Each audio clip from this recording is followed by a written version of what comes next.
Para receber todas as novidades do canal, inscreva-se e se curtir o vídeo, clique em gostei. Aproveite para acompanhar a Rede Super nas redes sociais. Nós vamos falar sobre o arranjo familiar, é isso mesmo, que é formado por casais que não pretendem ter filhos. Ele ganhou uma expressão maior, chegando a quase 20% dos lares. Um número expressivo, Isa, e isso foi o que foi observado numa pesquisa do IBGE, que indica o maior nível de escolaridade e a modernização das redes sociais como principais motivos dessa mudança social. E para falar mais sobre este assunto tão importante e tão atual, nós recebemos agora a psicóloga Maria da Conceição César e a pastora da Escola de Paz da Igreja Batista da Lagoinha, a nossa querida pastora Carla Aguilar. Meninas, bom dia, honra tê-las aqui. Tudo bem com vocês? Tudo bem, graças a Deus. Segunda-feira feliz, todo mundo 100%, tudo jóia? Graças a Deus. Gente, um número tão expressivo, é um novo arranjo familiar. Hoje os casais estão aí postergando a ideia de ter filhos e uns já nem aceitando, já não querem, já faz parte dos seus objetivos. No âmbito espiritual, no âmbito emocional, de onde que vem isso? Quais as motivações, né? Dessa ideia.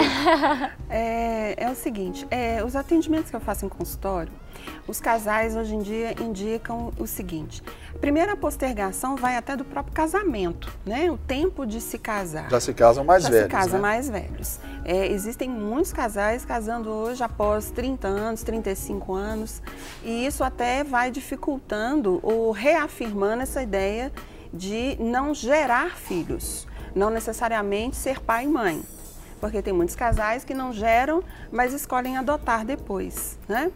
E mesmo a adoção até espiritual também, tem casais que já trabalham com missão, trabalham com adolescentes, então isso também de alguma forma vai suprindo essa questão de maternidade e paternidade. E aí eles trazem, né, sempre os motivos dele, e porque isso é muito pessoal, é uma escolha que a pessoa tem o direito a fazer. O nosso Deus, ele é o primeiro a nos deixar livres, né, para fazer essas escolhas. Então a pessoa que não se sente à vontade e pronta para ser pai e mãe, ela escolhe não ter filhos. E claro, isso aí baseando até na própria pesquisa, que quanto mais a pessoa tem um conhecimento, uma escolaridade, ela tem mais firmeza ao fazer essa escolha, né? Existe um pouco de medo, né, em relação a essa questão da criação, às vezes por não se sentir apta para criar, ou essa questão financeira também, com as crises. Hoje a gente vê o caso do próprio Zika vírus, né, que muitos ginecologistas estão até indicando a não engravidar nesse momento. E aí eu queria ouvir você, pastora, qual que é assim, né, o que você poderia acrescentar dentro dessas motivações todas dessa realidade nossa contemporânea atual? Eu concordo, né, com o que a Maria falou sobre a questão da escolha. Deus nos dá a escolha, mas eu entendo que existe um sistema de pensamento, uma estrutura que vai influenciando a escolha do indivíduo. E aí ele acha que ele está escolhendo, mas no fundo ele está seguindo um padrão determinado, né, pela sociedade, que vem sendo este padrão implantado desde a década de 60, muito antes, mas principalmente desde a década de 60. A chamada revolução sexual, né? Exatamente. Então, esse padrão de pensamento vem sendo estabelecido. Um outro estudo que foi feito usando a pesquisa do IBGE, que é a PNAD, feito por uma demógrafa e por uma socióloga, apontam como dois pilares importantes que justificam essa escolha de muitas famílias, né? Seriam elas, primeiro, a mulher no mercado de trabalho, o papel da mulher no mercado de trabalho, e sendo para ela difícil administrar, como a própria Vanessa citou ali, né? As tarefas de casa, as tarefas do trabalho, as tarefas com filhos, né? E o outro é o padrão de vida, que hoje tornou-se muito mais importante, tornou-se um valor ter uma ótima casa, fazer viagens maravilhosas. Então, houve uma mudança de pensamento. E aí, o que eu gosto sempre de colocar com relação a isso é que o indivíduo, no momento de fazer a escolha, ele precisa realmente pensar se de fato ele está com todas as informações que ele precisa. E, obviamente, tem essa informação do doar, ter filhos é se doar. Ter filhos é conhecer um amor incondicional, né? Ter filhos é você se desafiar a descobrir o melhor que você tem e o pior que você tem. Porque você vai ser desafiado o tempo inteiro, né? E hoje, por um padrão de pensamento que vem sendo estabelecido, tem sido difícil para as pessoas quererem encarar este desafio. É muito mais fácil estar no trabalho, porque ali eu controlo o que eu faço, eu administro, eu me garanto um sucesso. Agora, lidar com o outro, com a criação de um filho, eu tenho outro percalço, né? Porque tem a escolha dele, tem o temperamento dele, né? Tem quem ele é. Então, isso é uma dificuldade. E o principal, que Deus ele nos dá a escolha, mas ele diz, você pode escolher o caminho da bênção ou o caminho da maldição. Se você escolher a bênção, né? Se você escolher obedecer, você pode escolher obedecer ou não, virão todas essas bênçãos. Se você desobedecer, virão todas essas maldições. O que eu estou querendo dizer? Querer não ter filhos é uma desobediência? Não, não é isso que eu estou dizendo. As pessoas podem escolher. O que eu penso é, pergunte para Deus quantos filhos Ele deseja lhe dar. Né? Eu acho que como cristãos, aí principalmente para os cristãos, é importante deixar essa pergunta. Porque a Bíblia não diz que filhos são custo, que filhos são despesa. A Bíblia diz que filhos são herança, que filhos são prêmios. Né? Então, quando nós olhamos homens e mulheres que transformaram a história, que trouxeram medicamentos, né? Foram usados para trazer a tecnologia, está aí o Bill Gates doando, né, bilhões, parte de sua fortuna, né? Esses homens foram filhos de alguém, né? São filhos de alguém. Então, as pessoas precisam pensar nisso. E essa questão do valor, nesse confronto de pensamentos que vem a questão da escolha, pensa-se muito hoje, olha, filho é caro, né? Eu vou ter um só, ou eu não vou ter. E aí eu pergunto, você pensa no hoje, mas até por ser economista, eu acho que é importante assim, pensar qual é a minha escolha intertemporal. Eu penso no hoje, mas tem um futuro. Um dia eu vou envelhecer. A fralda geriátrica é mais cara do que a fralda de um bebê.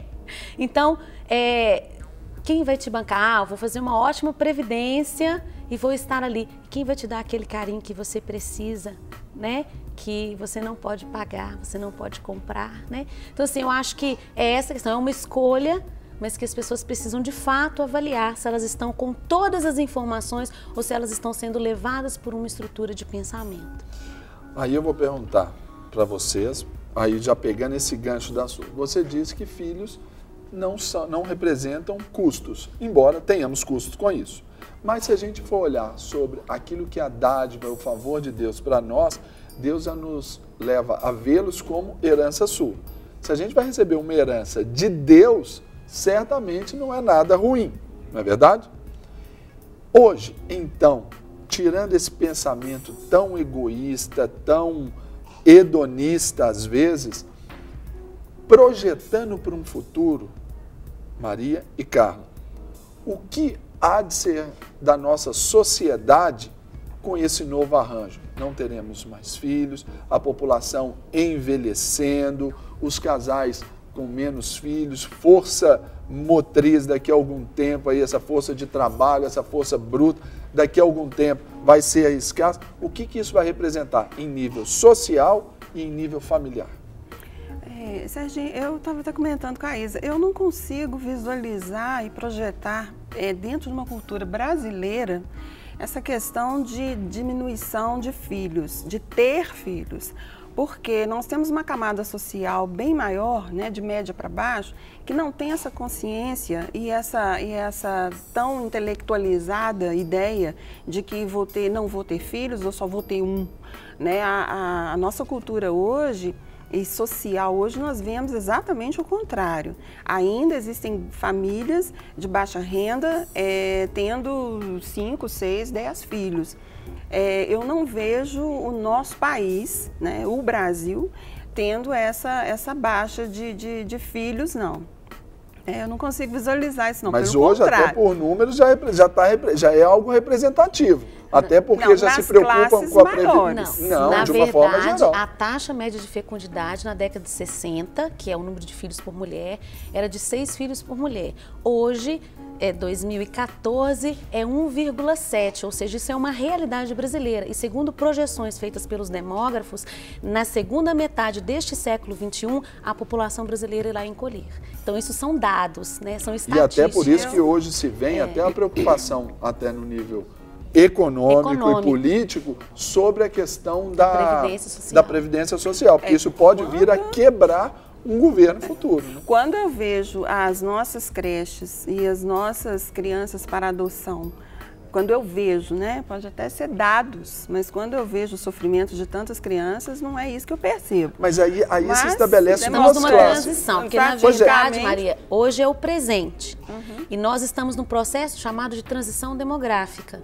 Então, é um processo que vai de geração em geração. Hoje, de fato, nós ainda temos muitas crianças de famílias humildes que necessitam de um apoio, que necessitam de ajuda, principalmente ajuda financeira nas classes, né, mais pobres. Mas, mesmo nas classes mais pobres, a taxa de fecundidade vem reduzindo. Então, esse é um processo que vem sendo estudado dentro da demografia, acompanhando as gerações. Então, não é uma coisa agora, é uma coisa que você vai acompanhando durante as décadas, né? E aí, o que eu penso, por exemplo, aí vocês me avaliam nisso aí, é o seguinte: se ainda, nas classes mais pobres, ainda o número de filhos, ele se torna um pouco mais acentuado, em detrimento de uma classe mais privilegiada, que com certeza diminui ali o número de filhos para um ou nenhum. Isso, por exemplo, amanhã ainda os acessos, por exemplo, às melhores escolas, aos melhores postos de trabalho, querendo ou não, ainda vão ficar restritos a essa minoria. E isso, no fator social, também pesa no contexto de que esses que são a maioria continuarão sem o estudo, continuarão ainda sem, ou tendo pouco acesso, melhor dizendo, enquanto os outros continuam. E isso numa distribuição de renda, continua como a gente está hoje, uma distribuição de renda deficitária, pensando no social e, por que não falar, no político econômico, né? Agora, em questão de egoísmo, eu entendo o seguinte: o ser humano, ele faz as suas escolhas por interesses. Né? Não é que ele é interesseiro, mas tem interesses. Então, aquela pessoa que escolhe não ter filhos, aquela pessoa que escolhe ter filhos porque quando eu for idoso alguém vai cuidar de mim, esse também é um interesse pessoal. E existe o outro lado que escolhe não ter filhos para não dar trabalho para esse filho quando for idoso. Então, é uma moeda, né, sempre de dois lados. Né? Nós não podemos generalizar, né, nenhum grupo nem outro.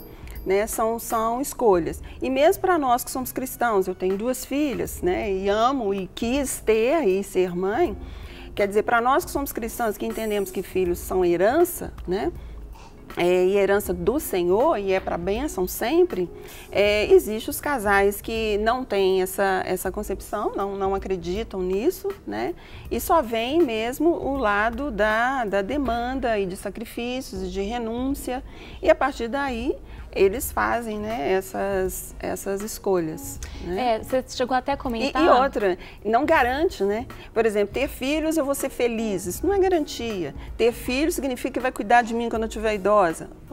Não é garantia também, era exatamente infelizmente. Uma coisa que eu ia comentar, né? Porque a gente conversou um pouquinho e você tinha até comentado isso, também é uma realidade, às vezes, de filhos que não cuidam de pais, a gente tem isso.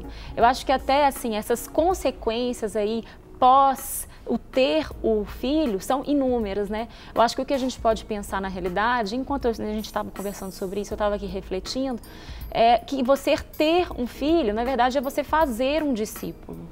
Né? E Deus nos fala isso também, além do sede fecundos, né?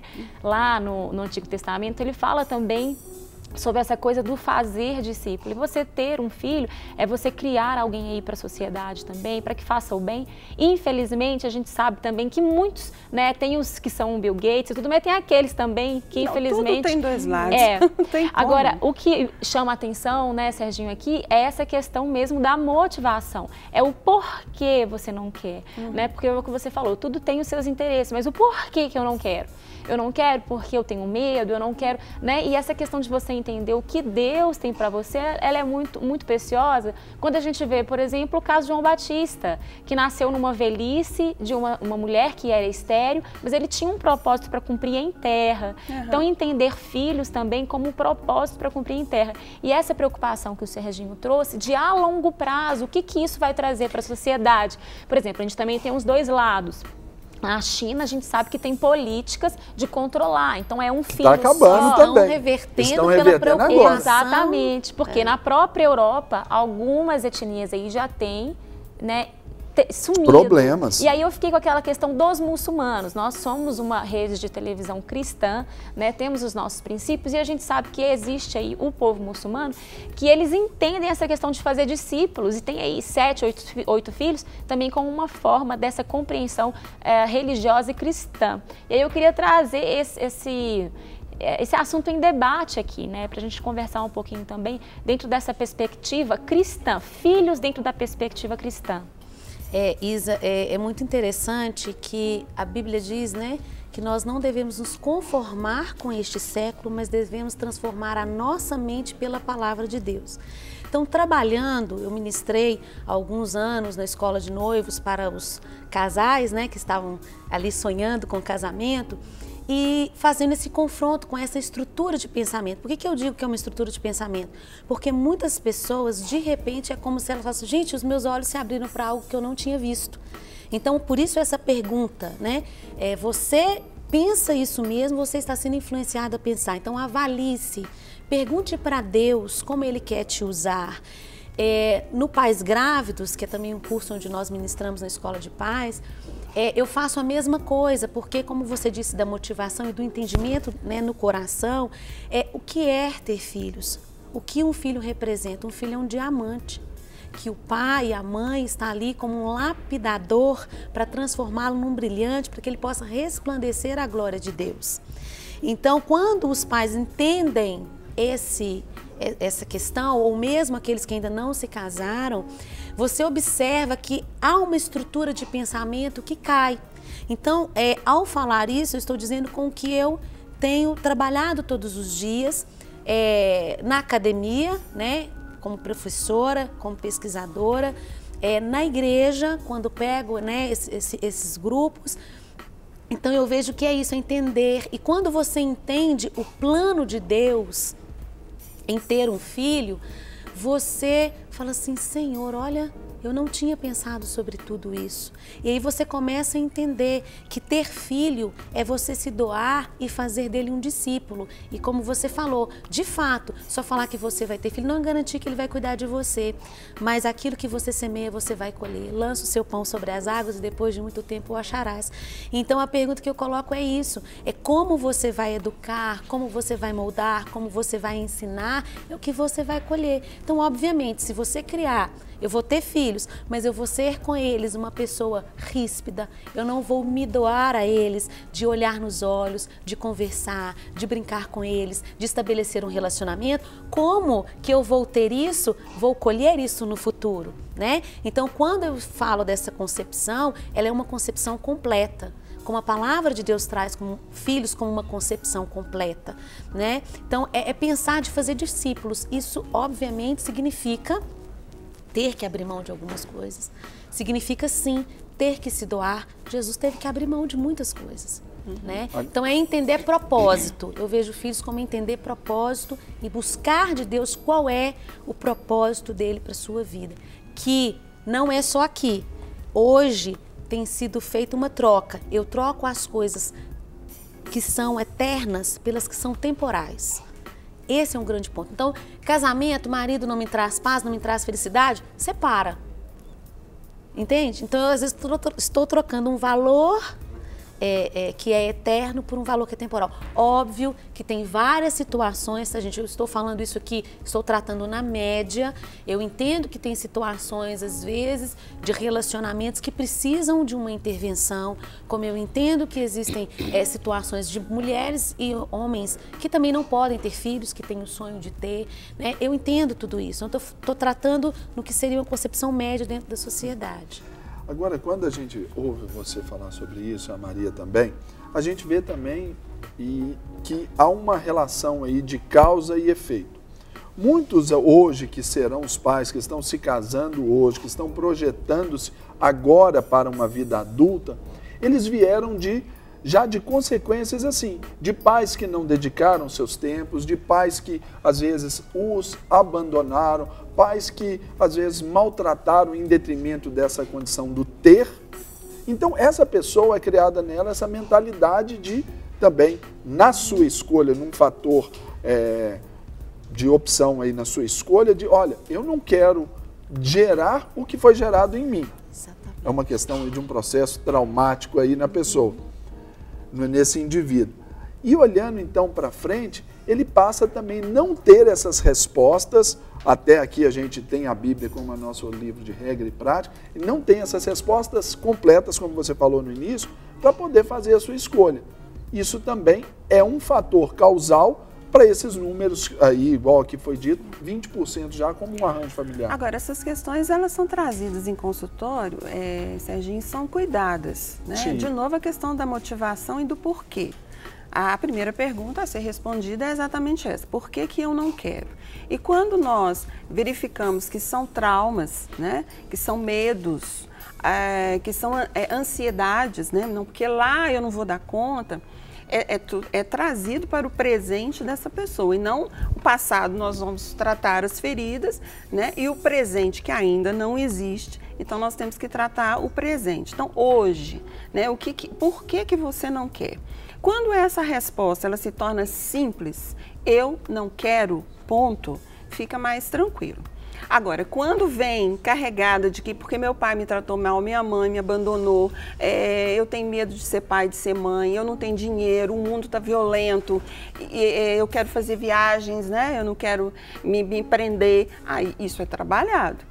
Agora, ao final de tudo isso, a pessoa... busca, esse acesso ainda é limitado, nem todo mundo ainda busca esse Mas é mais ou menos o que a pastora falou, a pessoa tem que se olhar, independente de psicologia ou não. E até de religião. E de religião, exatamente, a pessoa tem que se olhar, se conhecer e saber o real motivo da escolha dela, até para ela não se arrepender depois. Tá lá com 50, eu podia ter tido. Ainda pode ser pai, porque pode adotar, mas aí já não pode gerar mais. Agora, o complicador maior em consultório hoje é os enganos, né? Primeiro, a pessoa não se conhecer, não saber exatamente o que ela quer, e outra, enganar o outro. Existem já casos de homens que se casam vasectominados, não contam para a noiva, né? E isso não pode acontecer. Querer ser pai e mãe, ter filhos ou não, tem que ser conversado também, né? O curso de noivos, isso tem que ser honesto, a pessoa tem que ser coerente, honesta com aquilo que ela é, para não gerar sofrimento, né, desnecessário. Até a quantidade, né? Ah, não, eu quero ter 4, aí casa, não, agora eu quero ter meio. Não, aí também. Né? Porque a experiência, né, faz com que a pessoa também mude de ideia, né? Ah, não, eu queria 4, agora eu só quero meio, porque tá complicado.